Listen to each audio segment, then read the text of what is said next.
ఉన్న బంగారాన్ని విడిపించి ఆ రోజు ఆన్లైన్ రేటుకే మేము కొంటాం. Sharma gold company.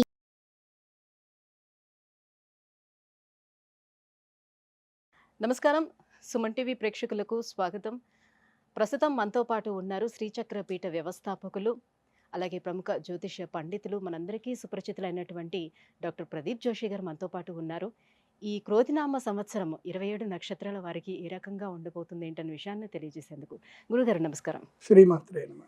మీ జన్మ నక్షత్రం ఇంపార్టెంట్. ఇప్పుడు నేను చెప్పేది ఏది జన్మ నక్షత్రం, నామ నక్షత్రము కాదు. నామ నక్షత్రం వేరు, జన్మ నక్షత్రం వేరు. నామ నక్షత్రానికి ఏ రాశి ఫలాలు గాని ఏ గోచార ఫలితాలు గాని వర్తించవు. పేరు పేరే, పేరులో కొంచెం బలం ఉండాలి, అంతకు మించి ఏం లేదు. అది న్యూమరాలజీ అనుకోండి. మిగతాదంతా కూడా ఇప్పుడు నేను చెప్పేటువంటి నక్షత్ర ఫలితాలు ఏవవుతున్నాయి నామ నక్షత్రాన్ని బట్టి, సారీ నేను చెప్పేటువంటి పరీక్ష ఏవైతే నక్షత్ర ఫలితాలు ఏవైతున్నాయో ఇవి జన్మ నక్షత్రం అయితే తెలుసుకోవాలి. మీ జన్మ నక్షత్రం మీకు తెలియదంటే నా వెబ్సైట్కి విజిట్ అవ్వండి. అక్కడ మీ date of birth, time, place అన్ని కూడా ఎంటర్ చేయండి. మీకు మీ యొక్క జాతకం మీకు ఈమెయిల్లో PDF రూపంలో వస్తుంది. ఇది 500 పేజీలకు పైగా వస్తుంది. డే టు డే రిపోర్ట్ తో సహా వస్తుంది. అంటే ఈ రోజు ఏం జరగబోతుంది, రేపు ఏం జరగబోతుంది అనేది సూచన ప్రాయంగా డే టు డే రిపోర్ట్ తో సహా వస్తుంది. సో అది మీరు స్వీకరించవచ్చు. మీ జన్మ నక్షత్రం అక్కడ నుంచి తెలుసుకోండి. పేర్లను బట్టి ఇప్పుడు శ్రీనివాస్ అని పేరు ఉంటుంది, అందరూ తులారాశి అని చెప్పేస్తారు. కాదు. ఇప్పుడు వెంకటేష్ అంటారు, వేవో కాకి మృగశిర నక్షత్రము అంటే ఇది మిథున రాశి అని చెప్పేస్తారు. కాదు. సో ఇలా పేరును బట్టి మీరు రాశులు చెప్పుకోకండి, నక్షత్రాలు చెప్పుకోకండి, దాని ఫలితాలు ఉండవు. సో ఇప్పుడు ఈ సంవత్సరము క్రోధినామ సంవత్సరంలో ఒక్కొక్క నక్షత్రం వారికి ఎలా ఫలితాలు ఉన్నాయో చెప్తాను. అందరూ జాగ్రత్తగా వినండి. మీ జన్మ నక్షత్రాన్ని బట్టి మీరు నోట్స్ రాసుకోండి. గురుగారు, పూర్వాషాఢ నక్షత్రం వాళ్ళకి ఈ క్రోధినామ సంవత్సరం ఎలా ఉండబోతుంది, వారి గుణగణాలు ఎలా ఉంటాయి, ఇంకా ఎలాంటి పరిహారాలు పాటించుకుంటే ఈ సంవత్సరం అంతా వాళ్ళు కూల్గా ఉంటారు? శ్రీ గురుభ్యో నమః. శ్రీ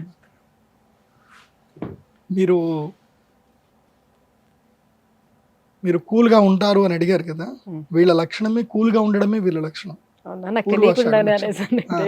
మంచి జాతకస్తులు పూర్వాషాఢ నక్షత్ర జాతకులు ఈ సంవత్సరం మాత్రం వీళ్ళకి కష్టాలు ఎక్కువగా ఉంటాయి, కన్నీళ్ళు ఎక్కువగా ఉంటాయి. అనుకున్న వాళ్ళు అయిన పనులు ఏవి జరగవు, అన్నీ డిలే అవుతాయి, మోసాలు ఎక్కువగా జరుగుతాయి. ముఖ్యంగా అన్నదమ్ములతో కలహం ఎక్కువగా ఉంటుంది. ఎవరైతే అన్నదమ్ములు దాయాదులు ఎవరైతే ఉంటారో వాళ్ళ మధ్యన పేచీలు తగాదాలు వస్తాయి. తర్వాత అనారోగ్యం కూడా ఎక్కువగా ఉంది ఈ సంవత్సరం పూర్వాషాఢ వారికి. సో పూర్వాషాఢ నక్షత్ర జాతకులకు ఈ సంవత్సరంతో రాజయోగం అయిపోయింది. మే 10వ తారీఖుతో రాజయోగం అయిపోతుంది. సో మే 10 లోపలని మీరు శ్రీ మహాలక్ష్మి యాగం చేయించుకొని ఆ అమ్మవారి ప్రసాదం తీసుకొని మీ పన్ను మీరు చేసుకుంటే ఇవేవి అనర్థాలు జరగకపోవచ్చు. కానీ ఈ సంవత్సరం మాత్రం సరికొత్త శత్రువులు పుట్టుకొస్తారు. పూర్వాషాఢ నక్షత్ర జాతకులు కొత్త శత్రువులు పుట్టుకొస్తారు. వీళ్ళు వ్యక్తిగతంగా చాలా ఉదార స్వభావము, కరుణ స్వభావము, చాలా దీనంగా ఉంటారు, చాలా గ్రౌండ్ టు ఎర్త్ ఉంటారు, అందరినీ ప్రేమగా పలకరిస్తారు. వీళ్ళకి దాదాపుగా ప్రాబ్లమ్స్ రావు. కాకపోతే వీళ్ళని అందరూ వాడుకోవడం ఎక్కువగా ఉంటుంది. వీళ్ళని అందరూ వాడుకుంటారు. వీళ్ళకి ఎవరైనా ఏదైనా వీళ్ళకి కొట్లాడడము కోప్పడడం రాదు. వీళ్ళకి సరే పోన్లే మనం ఏం చేస్తాం అని సంభాలించుకొని పోతారు అంతే. ఎవరైనా జీవితంలో అడ్జస్ట్ అవుతారు, బాగుంటారు, వీళ్ళ వల్ల మనకు సమస్యలు రావు అంటే అది పూర్వాషాఢ నక్షత్రం. ముఖ్యంగా కుటుంబ సమస్యల్లో ఎంత పెద్ద సమస్య రాని దాన్ని ఈజీగా సాల్వ్ చేసుకొని ఎలా సెట్ చేసుకోవాలనే వ్యక్తిత్వం ఉండేది మాత్రం పూర్వాషాఢ నక్షత్రం. అందుకోసం మేము ఎప్పుడైనా ఏదైనా పెళ్లి సంబంధంలో అమ్మాయిది పూర్వాషాఢ నక్షత్రం అంటే కళ్ళు మూసుకొని పెళ్లి చేసుకోండి అని చెప్తాం. ఎందుకోసం అంటే ఆ అమ్మాయి వల్ల ఇంట్లో ఏ తగాదాలు రావు, ఆమె అందరినీ సెట్ చేసేసుకుంటుంది అనమాట. సో అలాంటి నక్షత్రం మంచి నక్షత్రం ఇది. మితంగా మాట్లాడతారు. ఎస్ వాళ్ళు ఎక్కువ సీరియస్ తీసుకోరు, వాళ్ళకి ఈగోస్ ఉండవు. పూర్వాషాఢ నక్షత్రం ఈగోస్ ఉండవు. ఎదుటి వాళ్ళ ఈగోని సాటిస్ఫై చేస్తూ ఉంటారు. అలా పని నడిపించుకుంటూ వెళ్ళిపోతూ ఉంటారు. చాలా కొంతమంది వాళ్ళ జాతకంలో శనిగ్రహం కనుక లగ్నంలో ఉంటే దీనికి ఎగ్జాక్ట్గా ఆపోజిట్ ఉంటారు. లగ్నంలో శని ఉన్నా కుజుడు ఉన్నా ఎగ్జాక్ట్గా ఆపోజిట్గా ఉంటారు ఈ నక్షత్రం. అయితే ఎదుగుదల ఎలా ఉంటుంది లైఫ్ అది వాళ్ళ జాతక ప్రకారం చూసుకోవాలి. కానీ ఈ సంవత్సరం మాత్రం పూర్వాషాఢ నక్షత్రం వారికి స్టాప్. ఈ సంవత్సరం ఏం బాగలేదు. శత్రువులు పుట్టుకొస్తారు, రుణాలు ఎక్కువ అవుతాయి, ఖర్చులు ఎక్కువ అవుతాయి, ప్రయాణాలు అనవసరంగా చేయవలసింది ఉంటుంది, అయిన వాళ్ళు కూడా దూరం అవుతారు. ఇలాంటి కొన్ని అయితే జరుగుతాయి. దాని విషయంలో మీరు జాగ్రత్తగా ఉంటే సరిపోతుంది. ముఖ్యంగా మీరు అమ్మవారి యొక్క ఒక ప్రత్యేకమైన తంత్ర పూజ ఉంటుంది. అది రియల్ ఎస్టేట్ వ్యాపారం ఎందుకోసం అంటే వీళ్ళకి లక్ష్మీ యోగము జన్మతః వచ్చేస్తుంది వీళ్ళకి.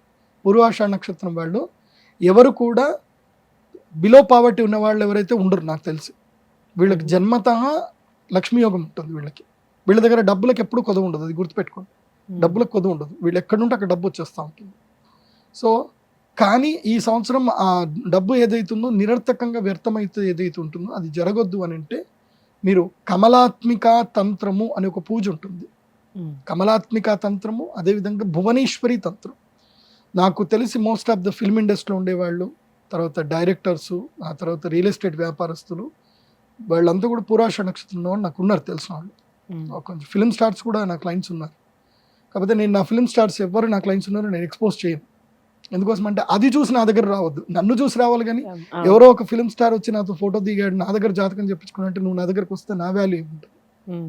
నేను అట్లా ఒప్పుకోను. నేను మీరు చెప్పింది కరెక్ట్ గా ఉందా, మ్యాచ్ అయిందా లేదా, మనం చెప్పించుకోవచ్చా, జెన్యున్ గా ఉందా లేదా అని అట్లానండి. మీకు మీరుగా తెలుసుకోండి. వేరే ఎవరో చూపించుకున్నారు చేసుకున్నారంటే మీరు వస్తారు అంటే అది రాంగ్. అది ఎందుకోసం ఇంకోటి ఏంటంటే వాళ్ళ ప్రైవసీ నేను కాపాడాలి. ఎందుకోసం అంటే వాళ్ళు నా దగ్గరికి వచ్చినప్పుడు ఎవరైనా గుర్తుపెట్టుకోండి, తమ జీవితంలో జ్యోతిష్యుడి దగ్గరికి, అడ్వకేట్ దగ్గరికి, చార్టర్డ్ అకౌంట్ దగ్గరికి, డాక్టర్ దగ్గరికి వెళ్ళి వాళ్ళు పూర్తిగా ఎక్స్పోజ్ అవ్వాల్సిందే.